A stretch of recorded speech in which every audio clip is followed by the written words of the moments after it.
Bom, pessoal, conforme nós já falamos anteriormente, existem vários fenômenos naturais cujas variáveis de interesse, elas apresentam uma tendência central, ou seja, quando nós realizamos aí um número suficientemente grande de medições, da variável em questão, na variável que a gente está trabalhando naquele fenômeno, os valores medidos, seguem uma distribuição normal, ou seja, uma distribuição centrada num certo valor μ, que no caso é o valor médio, o valor esperado da variável, e com uma certa largura, um certo desvio padrão em torno desse valor.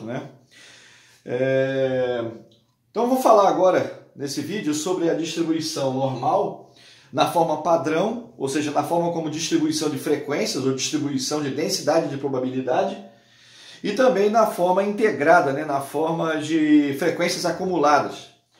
Bom, a distribuição, nós vamos simbolizar ela por um Fzinho, uma letra F minúscula de x, que é definida na forma padrão por essa função aqui, ou seja, 1 sobre raiz quadrada de 2π sigma ao quadrado, onde esse sigma é o desvio padrão, que multiplica E elevado a x menos μ ao quadrado sobre 2 sigma ao quadrado. Aí eu já falei, μ é o valor central, no caso é o próprio valor médio da variável que eu estou trabalhando, e o sigma é o desvio padrão dela. Veja bem, nesse momento eu estou usando aqui um x diferente, eu estou usando um x minúsculo, cursivo, porque aqui eu estou trabalhando com esse x, não é simplesmente uma variável do ponto de vista estatístico, a variável aleatória, que a gente está usando um x maiúsculo, em alfabeto bastão para representar. Uma variável matemática mesmo, Estou imaginando o x aqui, uma variável real, que vai variar de menos infinito a mais infinito, O domínio aqui dessa função é de menos infinito a mais infinito aqui. Todo o eixo x, Então aqui, como estou dizendo, o μ é o valor central e sigma é o desvio padrão. Veja bem, nessa forma, eu estou falando aqui da distribuição de frequências. Na forma integrada dessa função aqui, ela é definida de forma normalizada para que a integral de menos infinito a mais infinito dê justamente 1. Por isso existe essa constante multiplicativa aqui, esse 1 sobre raiz de 2π sigma ao quadrado. Isso é digamos, uma constante de normalização, ou seja, se a gente deixasse sem essa constante, colocasse aqui uma constante a ser determinada do tipo azão, por exemplo, quando eu calculasse essa integral de menos infinito a mais infinito, o resultado dessa integral iria dar justamente raiz de 2π sigma ao quadrado. E aí, ou seja, quando a gente ia determinar isso, ia fazer o resultado dessa integral ia dar raiz de 2π sigma ao quadrado, de forma que essa constante de normalização teria que ser o inverso disso, ou seja, 1 sobre raiz de 2π sigma ao quadrado, para poder a integral dar 1. 1 significa, quer dizer, eu vou multiplicar isso por 100, daria 100%, significa que do ponto de vista estatístico eu teria 100% dos valores da variável x de menos infinito a mais infinito. Basicamente seria isso. Bom, essa função dessa forma ela não tem muita utilidade. A utilidade aqui seria mais você ajustar um conjunto de dados de um histograma, por exemplo, com essa função. Mas o mais útil mesmo seria como que a gente faz para calcular a integral disso, que é justamente a porcentagem, digamos assim, a probabilidade acumulada ali. Então vamos ver como é que ficaria aqui na forma integrada.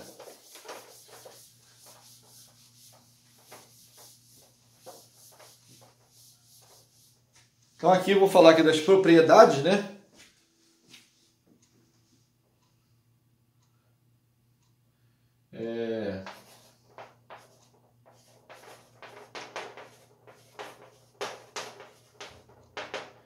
Eu tenho aqui o seguinte, a integral de menos infinito a mais infinito do fzinho de x, como eu disse agora, dx, isso aqui dá 1, Ou seja, ela vou ter aqui o fzinho de x, ela é normalizada.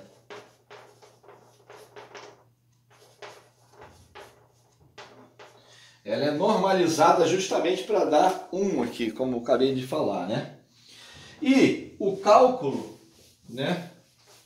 Ou seja, a probabilidade acumulada, né?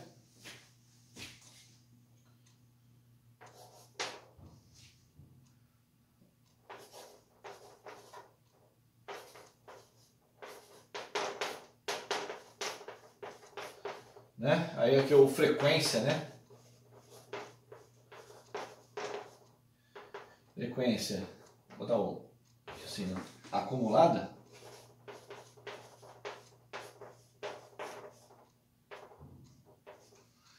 Né? A probabilidade ou frequência acumulada é dada por isso aqui, ó. Veja bem, hein? A integral de menos infinito, né? De menos infinito a um certo valor x, do meu fzinho de x, que é aqui a distribuição normal, ela é dada por uma coisa assim, hein? 1 mais erf, dessa quantidade aqui, ó. X menos mi raiz de 2 sigma. Isso tudo aqui dividido por 2. Olha só, pessoal. Nessa expressão aqui nós temos uma função especial, né? Essa função especial que eu escrevi aqui, ó, erf, é a função erro. Daqui a pouco nós vamos falar um pouco mais das propriedades dessa função erro, né? Mas vamos lá entender isso, ó. Eu quero saber a probabilidade, né? Vou chamar aqui assim de fzão de x, né? O meu fzão de x, que eu estou usando o fzinho para densidade de probabilidade e o fzão, a letra F maiúscula, que eu escrevi aqui, né? Para probabilidade mesmo, probabilidade acumulada. Então, olha só, de menos infinito até um certo valor x, essa integral aqui, né, de fzinho de x dx, ela vai dar uma coisa desse tipo aqui. 1 mais erf, que é a função erro, dessa quantidade aqui, desse argumento, que é x menos mi, raiz quadrada de 2, sigma aqui no denominador. Isso tudo aqui dividido por 2. Observe só, alguém pode falar, mas por que tem esse argumento estranho, x menos mi, raiz de 2 sigma? Ele vem justamente, né, daquele expoente lá da exponencial que aparece lá ao quadrado, né? Aqui é, né, na exponencial, né, da função que eu mostrei anterior, né, o fzinho, aparece x menos mi ao quadrado dividido pelo 2 vezes sigma ao quadrado. Então aqui é como se fosse a raiz quadrada daquele argumento lá, né, que aparece ali na exponencial.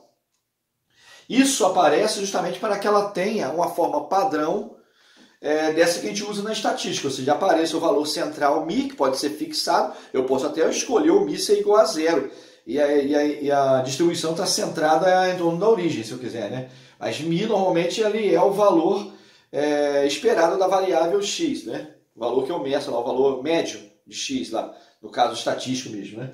E o sigma o desvio padrão. Bom, pessoal, é lógico que aqui aparece esse erf, né, de x menos mi, a gente fica pensando assim, o que é esse erf, né, que aparece aqui? A função erro, ela é uma função que ela não é analítica, né, ela não tem uma expressão para ela analítica, ela é calculada numericamente usando métodos computacionais, né? Então existem métodos computacionais para determinar, né, essa função erro aqui, porque ela vem justamente do cálculo da distribuição normal usando métodos numéricos. Existem tabelas para essa função erro. Aqui eu estou até com uma aqui, né? Olha só, depois eu vou passar para vocês então aqui um link onde vocês podem fazer o download dessa tabela. Então existem tabelas na literatura, na internet tem muitas, né? Tabelas de função erro. E também, para quem não quer usar nem tabela, existem calculadoras de função erro online. Então você não precisa nem instalar no seu computador. Você entra online lá na calculadora de função erro, no qual você vai fornecer o valor desse argumento aqui, né? E a calculadora online te diz o valor da função erro para aquele valor de argumento que você está usando ali. Bom, vamos ver algumas propriedades dessa função erro para a gente entender o que vai acontecer com essa integral aqui, né? Não, quais são as propriedades básicas da função erro que vão ser importantes nesse caso. A função erro ela tem algumas propriedades bem interessantes, algumas inclusive que dependendo da magnitude do valor do argumento, você não precisa nem de usar calculadora para calcular, para fazer uma estimativa de probabilidade, né? Ou de porcentagem de alguma coisa, né? Nós vamos ver depois as aplicações práticas, no caso aí, práticas para geologia, né? De um modo geral, de cálculos envolvendo aí a integral, né? Da distribuição normal. Olha lá, ó. Propriedades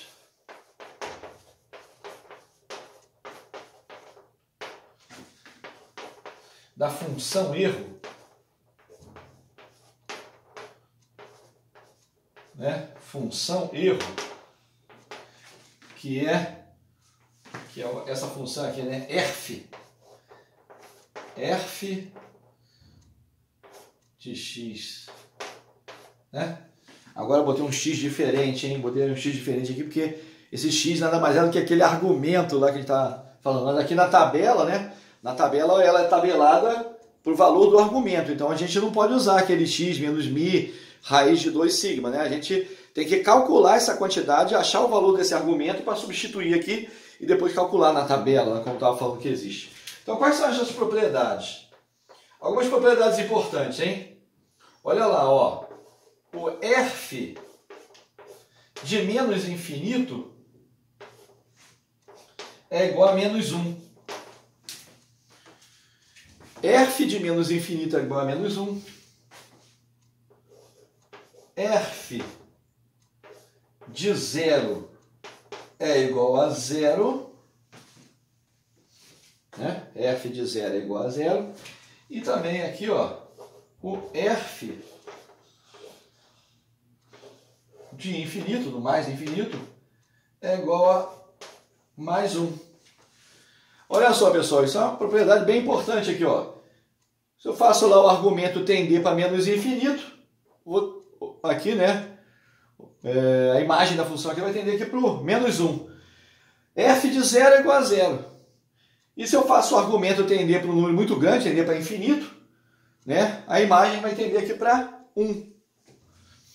Bom, uma outra propriedade importante, né, interessante, que vai facilitar o cálculo, é o seguinte: quando esse argumento aqui for um número bem pequeno, né, um valor pequeno, o Erf de x ele é aproximadamente x.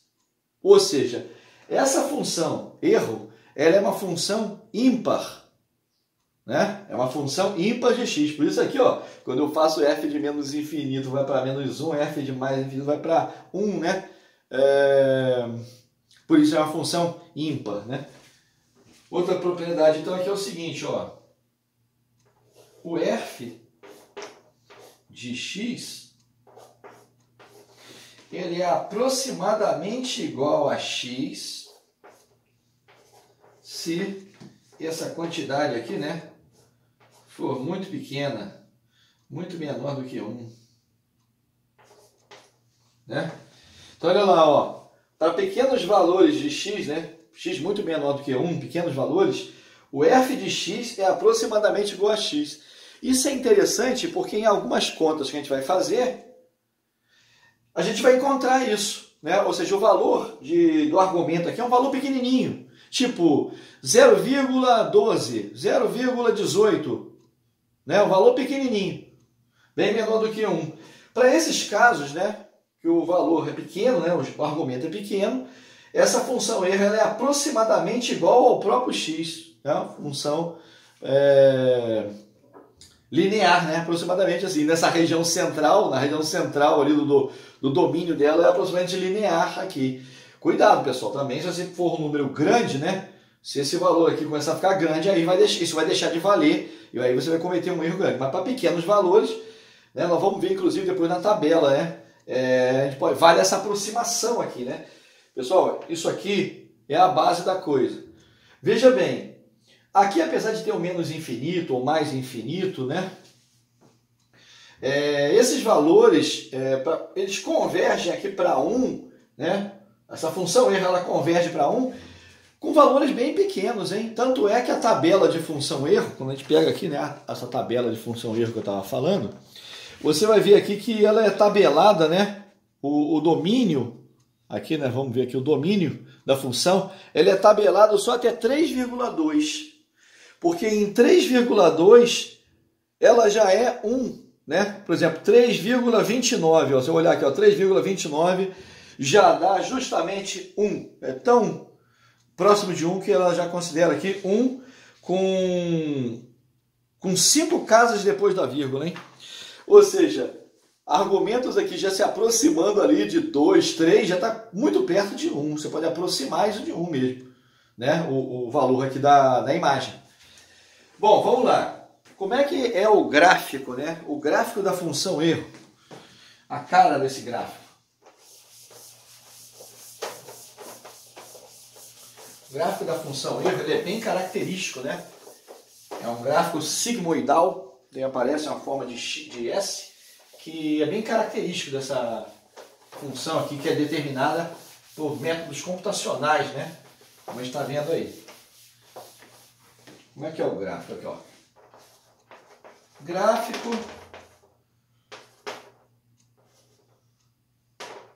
de f de x. O gráfico de f de x é uma coisa assim, né? Vou fazer aqui mais caprichado. Uma coisa assim, ó.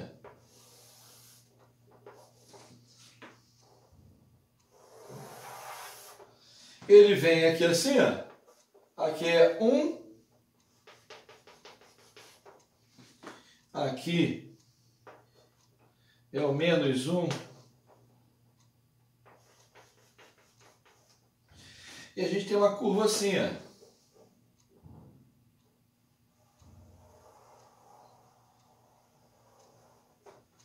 Uma curva caracteristicamente assim, ó. Né? Passando aqui pelo zero. Essa é a cara da função aqui, né? Então, o x aqui. Aqui é o f. F de x. Né? Ela tende, né? F de 0 é 0. Tende para mais 1 aqui quando o x vai para mais infinito. E tende aqui para menos 1 quando o x vai para menos infinito. E como a gente viu na tabela, esse infinito não é tão infinito assim não. Ela já vai para 1. Quando isso aqui for em torno de 3, aqui, ó. Quando eu encontrar aqui assim em torno de 3, ou aqui, né?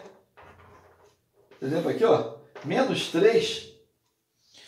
Menos 3 aqui, ó. Então 3 já está praticamente 1. Né? Ela converge para 1 bem rápido. Do ponto de vista matemático, a gente diz que limite quando tende para infinito ou para menos infinito. Bom, daí, né, considerando isso, né, considerando essa propriedade aqui da função erro, a gente então pode escrever aqui a forma integral, né, ou a forma de frequência acumulada para distribuição normal, que é o meu fzão de x. Que é aquilo que eu já escrevi anteriormente. Olha lá. O meu fzão de x, então, olha lá, fzão de x, que nada mais é do que essa quantidade aqui, né? A integral do menos infinito até x, o fzinho de x dx, é aquilo que eu falei, né? 1 mais f de x menos μ sobre raiz de 2 sigma. Assim, ó, dividido por 2. Né?